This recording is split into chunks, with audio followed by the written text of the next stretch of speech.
Welcome back to the Knitting Crowd. I'm your host, Mikey. Today's the Woven Garter Slip Knit Pillow. Really quite an easy pattern to be able to do. I was actually really quite surprised with how easy it is, and once I got it into my mind, I realized that it's actually pretty fun. And so it's gonna look like brickwork. So you got one brick here, and then the other one's shifted over, and then it comes back. It's a repeat of 8 rows. Once you get moving on this, you can put the instructions away because you'll understand how this is being done, and this is part of the pillow phase. So I also have part of the backing done as well, just to kind of just show you how to do it, but learning how to sew things together is something that you're going to need to know on your own.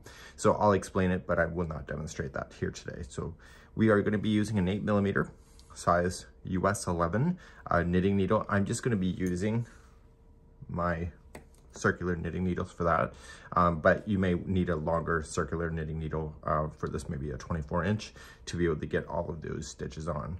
So if you would like to change the size of this pattern, it's multiples of 2 plus 3, so just make sure that it's even number plus 1, and then you can get it. But I don't know how many, if you want to change the size, I don't know how many loops or cast on stitches you're going to need for the different size pillows. So this is for a 20-inch pillow, so you'll need a pillow form in order to complete that. The back of this, when you look at it, is made up of 2 units, and so the back of it looks like this. I know it's kind of hard to see on camera. So they're exactly the same panel, and I've also created that. And what it is that there's a ribbing, and then it just goes to a garter stitch. So it's just a knit stitch back and forth, and there's 2 of them, and they overlap each other so that the pillow can slide inside this thing, and then it comes back over the flap. Therefore, you can remove your pillow if you would like to wash it. So it's a really neat idea, and we're gonna get ourselves started immediately, and let's begin. So here's the front of it. This is what the back looks like. So it's very different. The back is actually really quite pretty as well. So you can decide what you like better. So in this particular tutorial, you're going to learn slip stitch purlwise yarn in back and slip stitch purlwise yarn in front. Do not freak out. It is much easier than that sounds. And that's what we're going to begin. So let's cast on now. You can cast on a total of 39 stitches if you like to match this exact sample, or just cast on multiples of 2 and then just add 3 at the end. So you could do like 20 and then just add 3, so you'd end up with 23. So that's something that you can decide for yourself. So I'm going to cast on now. So let's cast on. We're going to use the main color, and this color, the main color in this case is Vintage White, and Clay Pot Coral is the secondary color. So I'm just going to start off with a slip knot, and I'm going to insert that onto my needle. I'm going to do a twist and transfer cast on method. So what I like to do is that I like to go in to here, and then I just put this in my hand. So we have beginning tutorials on how to learn to knit, on how to hold stuff. So you just wrap the back needle and you pull through, give it a bit of slack. It says to chain loosely. And so you're just going to come with this needle right here and scoop it up from underneath. And so it just created a twist. Okay, and then you'll take this needle out and slide. Okay, so let's get, this one's going over the top. It doesn't really matter, it's just in the way for video reasons. So let's do another one. So in, wrap. With this Bernat blanket, there's not a lot of stretch to this yarn, so make sure that you give it the slack that you need. It don't pull things too tight. So cast on 39 stitches or multiples of 2 plus 3. You decide, and I'll be right back in a moment. So I've only cast on 13 stitches. That's all I need to demonstrate how this works. And so that is a multiple of 2 plus 3. So the first 2 rows, you're going to do the knit stitch back and forth. Okay, so you're just gonna knit, so pull on and slide. And you're gonna notice that the tension of the twist and transfer will be gone once you do this first row. Again, do not, with the Bernat blanket, make it too tight, just kind of easily wrap it around, but don't yank on it too tight. So I want you to knit this row and then the next, and then we'll start officially working through the pattern. So knit rows 1 and 2 first. Coming up to the end of the second row, and now we're ready to start having some fun with the actual pattern sequence itself. So let's turn our needles and let's get our secondary color. In my case, it's gonna be red. You can do any color you want to, it won't matter. And we're gonna begin row number 1 next. So looking at the sample, rows 1 through 4, you're going to notice that the dot starts pretty close to the edge, and then it continues across and then finishes close to the edge. Rows number 4 all the way through 8, you're going to notice that it will delay a little bit and go over so that it's not in the same lineup. And so this is what makes it a rose, is that it's doing the alternating of where it's positioning. Let's begin row number 1. Do not create a slip knot, just create a long tail, and you're just going to loop it around your needle once you're ready. So row number 1, you're going to start and you're going to put your needle in, and you're just going to let this hold off to the side out of the way, and you're going to loop the other one onto that needle, and you're going to knit with that one, and then that's the one you're going to play with. So you'll knit with that and just let the tail hang off to the side, and we'll secure that later. And then you're just going to slide off. So now we're going to slip stitch 1 purlwise in the back. And all this means is, see this tail here? We're going to leave that in behind, and you're just going to go in the front like this, and you're just going to drag it off. And then you're going to knit the next one. So you're going to knit the next one, and then you'll take that one and come in behind. Okay, and so the next one will be that slip stitch, purl 1 on the back. So this yarn is on the back, so it's good. And then you're just going to drag off, and then you'll knit the next one. And you're going to do that sequence all the way across. So you're only technically knitting every other stitch, right?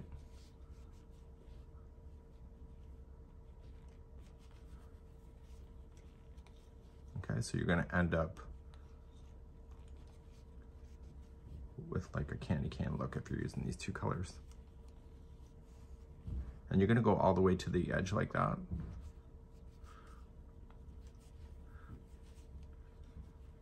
And so you're going to slip stitch this one, and then you're going to knit your last one. And that was row number 1. So it should look like that. And you're going to turn your work, and let's do row number 2.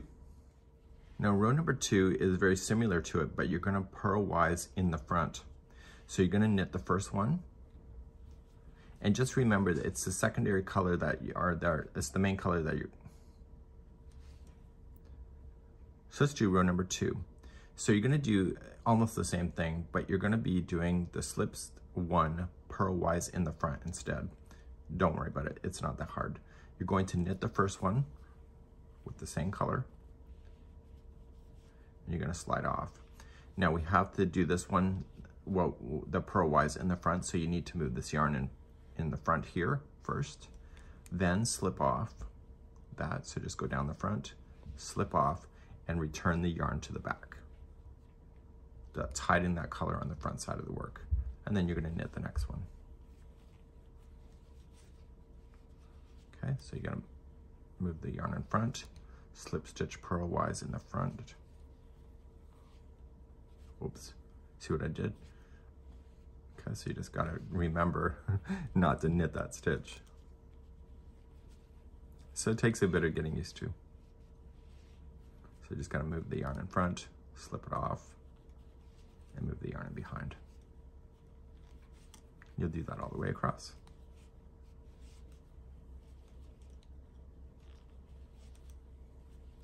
You have a natural tendency to want to knit everything. I think that's what my problem is. Just want to knit it all. And then move the yarn back, and then knit the final one. So now that we've gone all the way down and back with the same color, we're going to just turn it around, and we're going to let that color hang off to the side, and we're going to grab the other color that we left behind, and we're going to use that now to go across. So rows number 3 and 4 are both the same. They're just a knit stitch with the main color in every stitch all the way across. And you're going to notice immediately that it just blocks the secondary color into those little dots that we see in the pillow. So you're going to go down and back with knitting, and so you'll do rows number 3 and 4 now, and then I'll be picking up on number 5 in just a moment. So row number 5 is now back that we're about to start. So we're going to start, and we're going to pick up the secondary color again. In this case it's red, and we're going to start.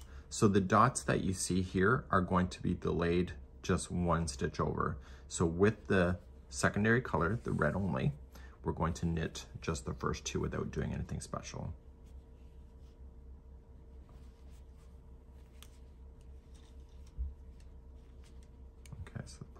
little tighter.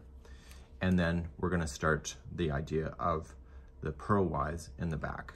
So the yarn is already in the back, so you don't need to worry about it for this round to make sure that, or this row, that to make sure that you move the yarn in the back. So every other one is getting knit, and the other ones in between is just slip stitch purlwise with the yarn already in the back. And this will be row number 5. So you're putting the dots back into position once you're doing this row. So the last 2 stitches in this row will be using the secondary color. Okay, so just remember that in row number 5, you'll have 2 of that color on both of the edges. And now we're going to turn our work and do row number 6. Okay, row number 6, we're going to maintain what we see. This time we have to do the purlwise in the front. So you'll knit the same color ones. Okay, just like you normally would have. And then this one, you're going to slip stitch purlwise in the front, so move the yarn in front, slip, and then move it back. And knit, move to the front, slip, and move back. So this is keeping this red yarn in behind the scenes so that you can have the dots that appear on the front side of the work. So I'm really primarily just looking for the same color to make sure that I knit the same color, and I just kind of slide the opposite one, and the very last 2 at the end will be a knit of the same color. And then we're going to switch back to the main color in just a moment for rows number 7 and 8.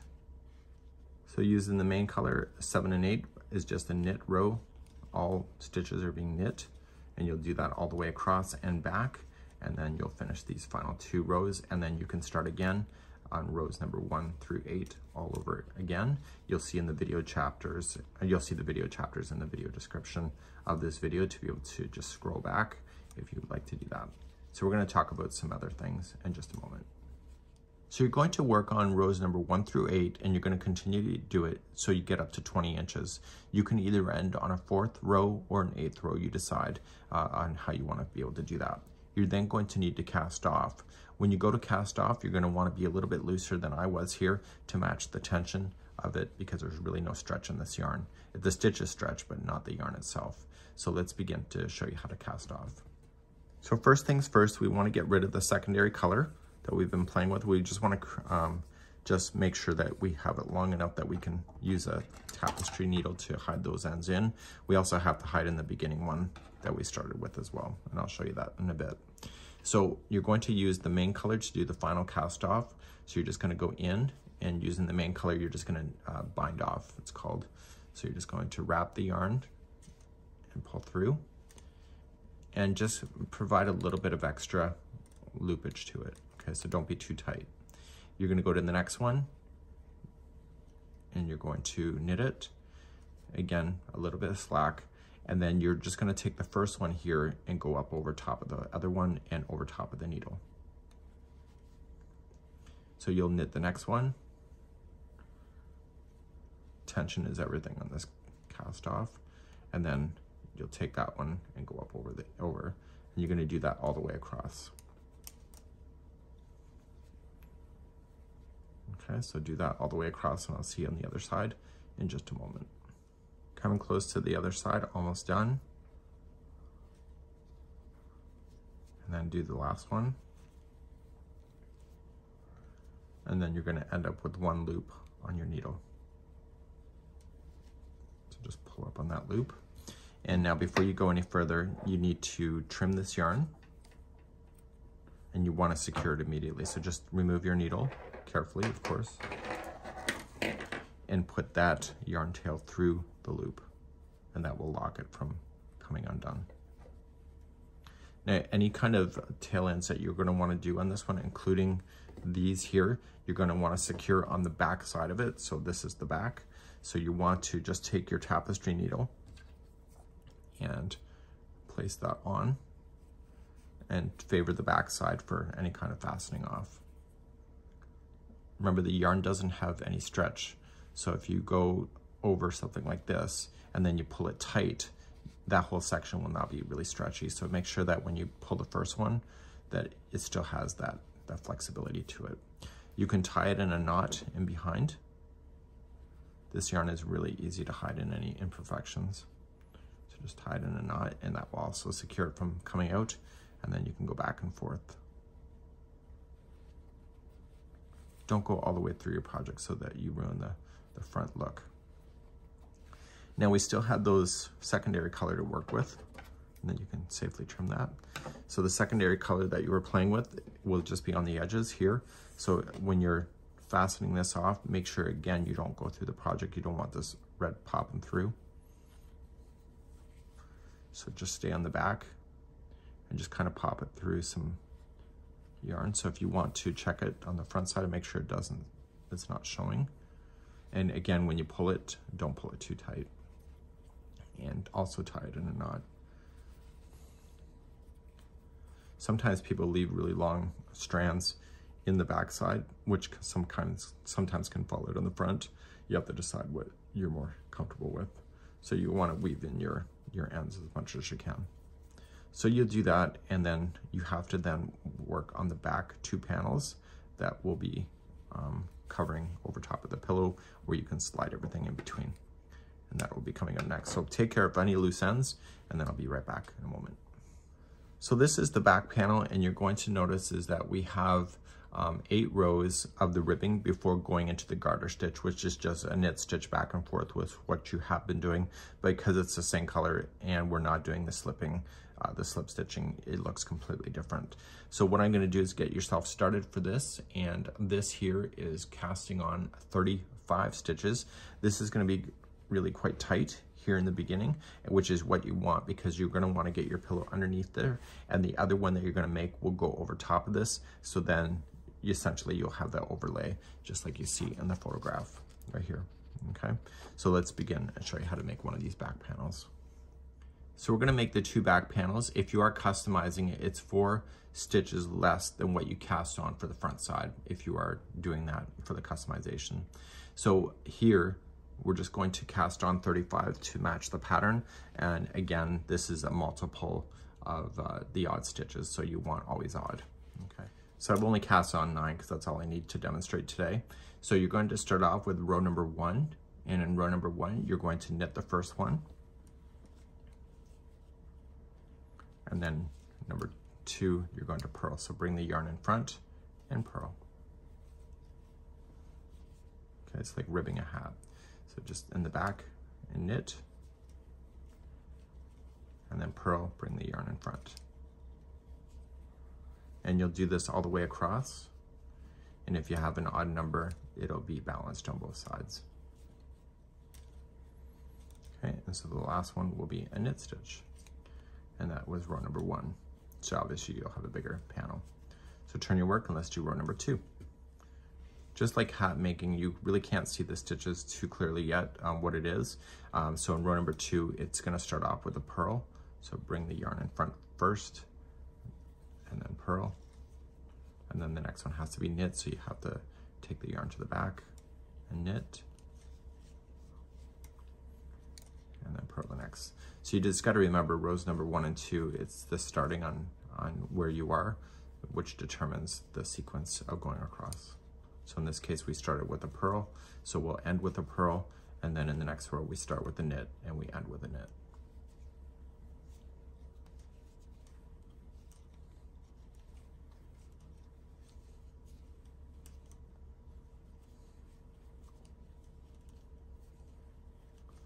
So now you're going to repeat rows number 1 and 2, and you're going to repeat that a total of 6 times. So you'll have a total count of 8 rows completely.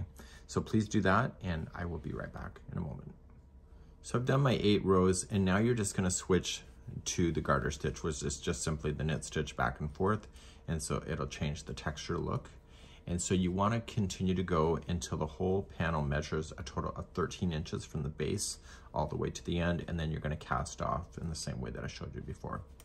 So you'll end up with a great little panel. You'll do 2 of these, and then I'm just going to quickly talk about how they're attached to the project itself, and we're going to be covering that next. So let's pretend I woven in my ends and everything's good to go. And let's pretend I also have 2 panels that are the same, and they're ready to go. You're gonna put it so that the right sides are facing, this here is facing up, and so this one, it doesn't matter so much because it looks the same on both sides, and so you're just gonna lay it down, and they should be the same size. Once you get that done, you're going to whip stitch yourself along the edge. So you just I would use the white color because it's the common color, and just whip stitch. And I would whip it in a way that the edges look pretty good. So just go back and forth with the whip stitch of joining like something like a granny square. You want to keep any tails that you have on the outside of this, and then once it's whip stitched and you have the other one also overlaying, the other one that's going to come down will also be overlaying over top like this. You're going to also want to whip stitch that right into position, so there's going to be 3 layers of that, so that you can at least slide in your pillow under here, and then it will get inside the frame. Once everything is together, you're going to flip it, and so just kind of flip it inside out. I think that's the right terminology. And so then this will be on the outside once you flip it inside out, and therefore it'll look like this. Okay, so you'll have your panel like that. Okay, so I know some people are going to say, I wish you would have demonstrated that, but it's just one of those things that there's great tutorials available and stuff like that. So just make sure when you sew it together, everything is the wrong sides, or the right sides facing each other, then flip it over. And it's just like sewing anything on a sewing machine with your pants or clothing. You usually sew on the back side and then you flip it that way. So it's a really neat idea. I like the idea. I like this for maybe a baby blanket too. Lots of ideas in my head, but you know, so much time. Well, so many patterns, so little time, I guess I can say. So this is it for today, and we hope you enjoyed and learned how to do the woven garter slip knit pillow. We'll see you again real soon. Bye-bye.